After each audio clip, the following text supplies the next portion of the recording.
to push out through Potter Randall County, as well as coordinating requests through surrounding counties and our partner counties as well. However, moving through into yesterday, when the Windy Deuce fire started, that did start in a neighboring county and moved into Potter County. So current estimates on that is 90,000 acres burned at a 25% containment. This is an active fire, so that is of a little while ago and may not be 100% up to date. Information we have received is Potter County Fire is working with TDEM to get a better count on the burned area. So we are still fighting that fire, currently engaged on south side of 136 within Potter County. They're trying to establish a line around the head of the fire to ensure actively trying to stop forward movement at this time. Terrain is rough, so it is making for a hard fight. I do want to say, and I can't say this enough, the sheer ability for our firefighters here locally to do what they did over the last 48 hours is extreme. For them to actively respond in zero visibility conditions with those smoke conditions, as well as pitch dark and rough terrain, and continue to make as much progress as they have now is a testament to what first responders in the Panhandle can do. And they do need to be applauded for that. Last night, the fire did come close enough that it did threaten areas of the northeast part of the city. So we did issue an evacuation for Masilla Park subdivision, and only Masilla Park subdivision was the only mandatory evacuation. So we did actually activate a shelter as well. Initially, the shelter is located at River Road ISD High School. A big thank you to staff at River Road High School and the superintendent there, always a great partner with the city of Amarillo and first responders. After we activated there, we realized there would be a possibility we would need to move it again, so we went ahead and made that choice to move it to the Warford Center. From there, starting around 10 p.m. is when that decision was made to move to the Warford Center.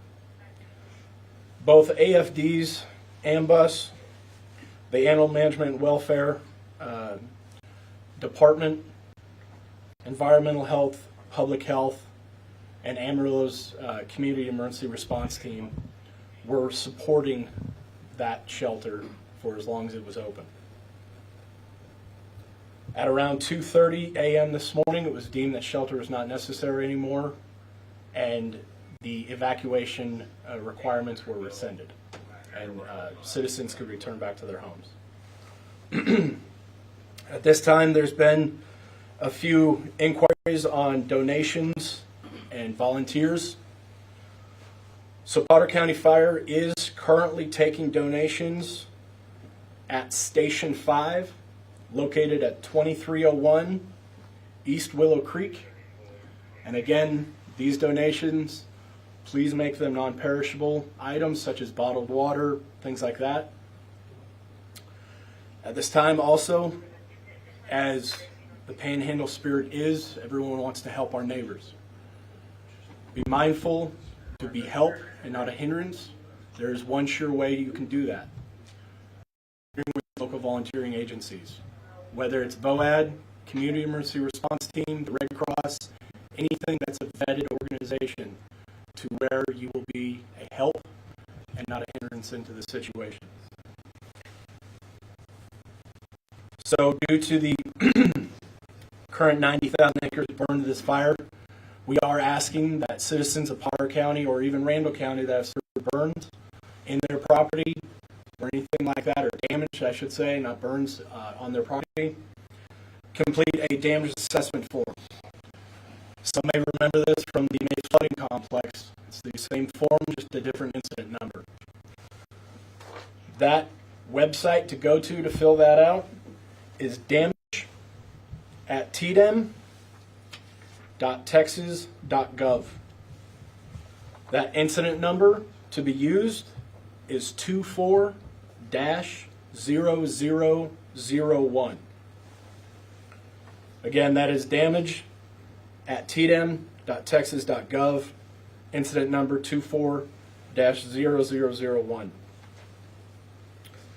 At this time, I can take any questions you have. Is Pantex back to normal operations, and how close did the fire come to the facility? Max, let's run through all the speakers and we'll do questions at the end. So I think that'll probably answer some questions. Gotcha. Fair enough. Okay. So with that, to answer your question, we do have Dr. Ryan Nash here from Pantex.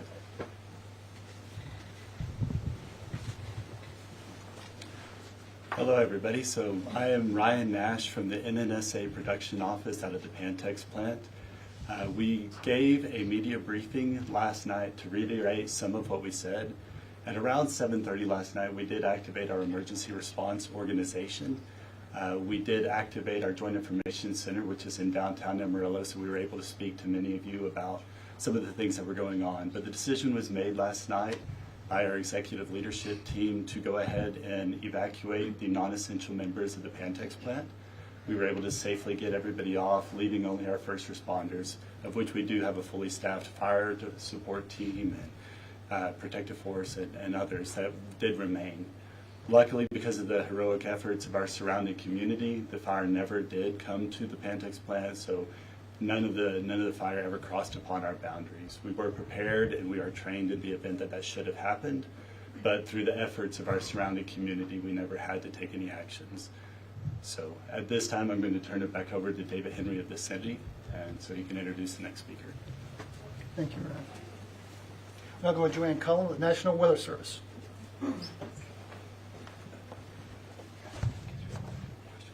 Hi, I'm Joanne Cullen, the Morning Coordination Meteorologist with the National Weather Service, with a weather update. We did see a cold front that came through last night, brought that wind shift, of course, affected some of the fires. We are a little bit less breezy today, but that won't last very long. We do expect that there should be some moisture moving through overnight tonight into tomorrow morning. There could be a rain-snow mix that affects roughly the Amarillo area to the southern and eastern parts of the Panhandle. The rainfall amounts or snow amounts, precipitation amounts should not be very high. At best, maybe a couple of tenths of an inch at best. That would be more snow, less than a tenth of an inch of rain. These rainfall amounts may provide a little relief for current fires, but won't for anything. Won't provide any wetting ground for anything in the future. We do continue to dry out towards the weekend. The cool weather we're experiencing now will not last long. We will get back into the 70s over the weekend. The winds will continue to increase over the weekend, and we are monitoring conditions for Saturday and Sunday for another weekend of widespread critical fire weather danger across the Panhandle. Looking at probably a couple of days of red flag warnings issued for the area. Relative humidities will be around 10%, possibly less. Wind speeds should be sustained 20 to 30 miles an hour, gusting to 40, possibly 50 on some of those days. So we encourage everyone to remain vigilant, practice their fire safety tips. Don't toss out cigarettes. Watch what you're doing, and really remain vigilant of anything that may cause a spark. So with that, that's over to you. We have our individual panel members are available for questions. If you want to ask now, feel free. What resources are we sending to Fritch and Canadian? So over the past few days, multiple strike teams have been assembled, both with state assistance as well as local here. AFD has sent multiple trucks as well. So AFD has sent, Randall County has sent vehicles up here to Potter County and assist with them. Road and bridge assets, public works assets are all being utilized right now to combat these fires. Have any other areas across the state, are they sending any additional help? I would refer that to TDM and other assets on the state level. Do we know about how many departments are involved in this? Would you have that knowledge, like how many departments and how much resources are being used on this? I can only speak to situations going on in Potter Reno County, but I can tell you all of us have been working extraordinarily well together in response to this. We are neighbors. We continue to combat and have each other's backs in these times of need. So we will continue to do that here locally.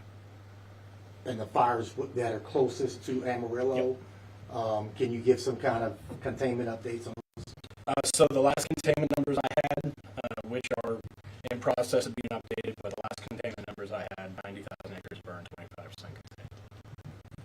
How do you feel about the response from local fire department Local fire department, or with Potter and Randall? Potter Reno County.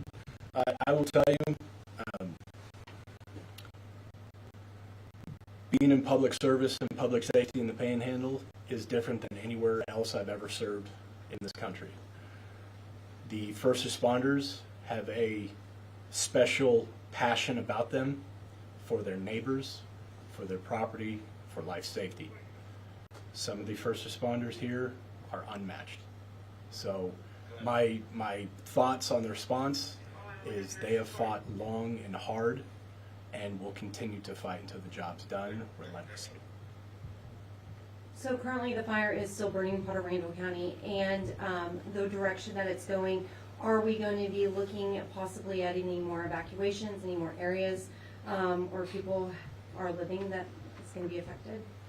So we continue to monitor the situation with the Windy Deuce fire and its current situation on 136. At this time, I can't speak to any more evacuations or anything like that, but we continue to monitor.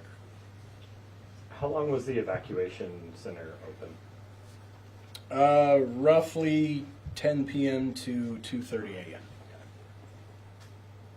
And then I just missed, was Pantex back to normal operations today? Yes, sir. Normal operations did occur this morning. Perfect, thank you. Any other questions for anyone on the panel? I guess one question, the amount of people that have been evacuated, do we have a number on that? As far as the Panhandle, Correct. Or closest to here, the one surrounding cities. surrounding cities I can't speak to, so I can only refer to Potter Randall County. That I do not have those numbers. You would have to refer to TDM or a state level asset. And I know one thing that changed where certain people were allowed to return.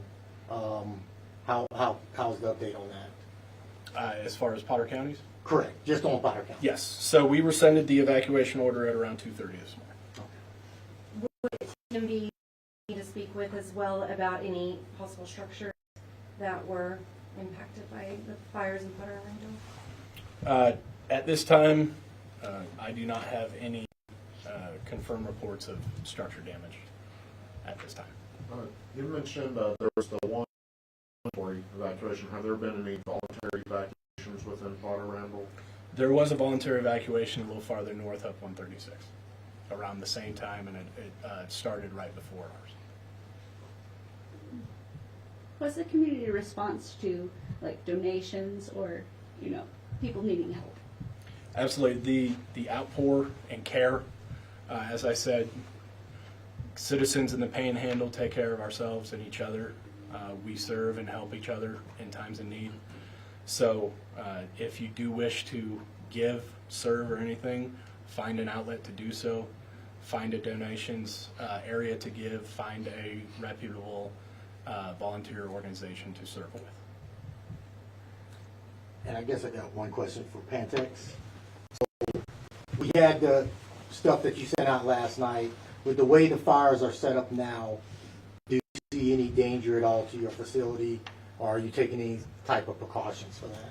So we remain 24/7 staffed with our first responders. We do have an in-house fire department, paramedics, all of these things, which we do have mutual aid agreements to where we can support our local communities as well.